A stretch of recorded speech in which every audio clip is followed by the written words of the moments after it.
It is inconceivable that she, whilst undertaking this role as Chief of Staff, will not be using that knowledge that she has acquired over the period of time while she was head of PET. So Nadine is basically saying Sue Gray is some kind of undercover spy working on behalf of the Labour Party.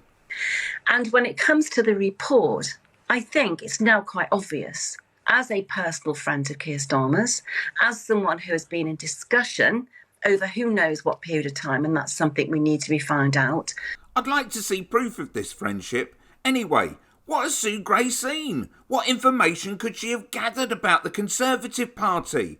It almost seems like Nadine is saying that Sue Gray has been witness to a lot of Tory misdoings. To find out, in discussions about taking the role as his Chief of Staff with the primary objective of bringing down the Tory government, what was her motivation in writing that report? And I think it can only be concluded that given her new role, her new political role, it was to bring down the Brexit supporting Prime Minister. Forgive me if I'm wrong, but wasn't she appointed by Boris Johnson to investigate and write that report?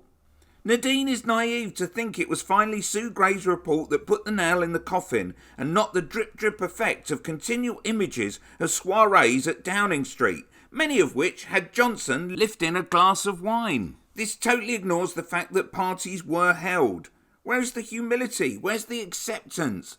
Like many wrongdoers, they're oblivious to the crime they've committed and ignorant to the fact that they've been pulled up on their behaviour. Boris Johnson, I don't think her report is actually worthy of the paper it is now written on. Hang on, Nadine, didn't you praise her? I thought she epitomised what was the best of the civil service. What I didn't know at the time was that she was also, a close personal friend of Keir Starmer and was obviously, even back then, lined up for the role to be his Chief of Staff at some time in the future.